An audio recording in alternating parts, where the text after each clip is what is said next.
اب شامل ہو چکے ہیں جناب پرویز بلگرامی صاحب کراچی سے. آپ سے سب سے پہلے ہماری درخواست ہے کہ اس محفل کی صدارت قبول فرمائیے اور خاص طور پہ اس وقت میں دنیا افسانچہ کا ذکر کرنا چاہوں گا جو ان کا یوٹیوب چینل ہے. میری آپ تمام حضرات سے اس پروگرام کے ذریعے آج یہ درخواست بھی ہے کہ آپ تمام لوگ اس یوٹیوب چینل دنیا افسانچہ کو نہ صرف سبسکرائب کرائیں بلکہ پابندی سے ہر روز ان کے نئے آنے والے ایپیسوڈ پر جائیں اور اس کو سنیں اور اس پر کچھ چند الفاظ کی صورت میں تبصرہ ضرور کریں.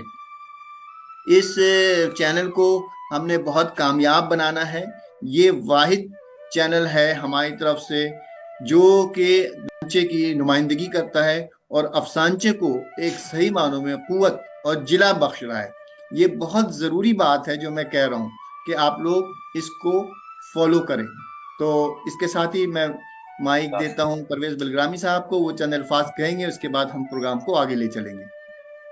میری بھی یہی درخواست ہے کہ میں نے دنیا افسانچہ کسی مالی منافع کے لیے بنایا نہیں تھا اور نہ میرا ایسا کوئی ارادہ تھا.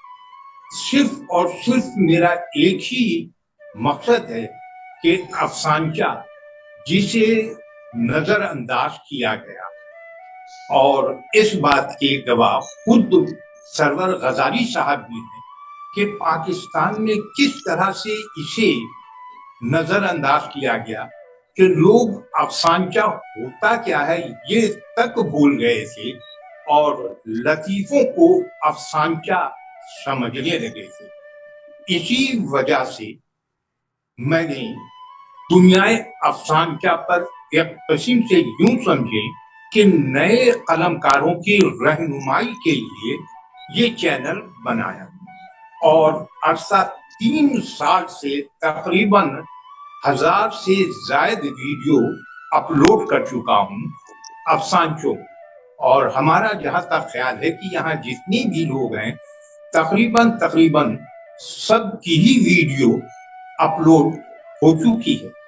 لیکن ابھی ہمارا سفر ختم نہیں ہوا, ابھی تو سفر شروع ہوا ہے. ہر ایک سے التماس ہے کہ اس کے دائرے کو بڑھائیں, زیادہ سے زیادہ لوگوں کو افسانچوں کی جانب راغب کریں تاکہ ایک ہی کلک میں افسانچہ دور تک پہنچ جائے اور خود بھی افسانچہ لکھیں, دوستوں کو بھی ترغیب دیں کہ وہ افسانچہ لکھیں تاکہ افسانچہ کو زیادہ سے زیادہ پذیرائی حاصل ہو سکے. آج کی اس محفل کا مقصد بھی یہی ہے کہ افسانچے کو زیادہ سے زیادہ سامنے کس طرح سے لایا جا سکتا ہے.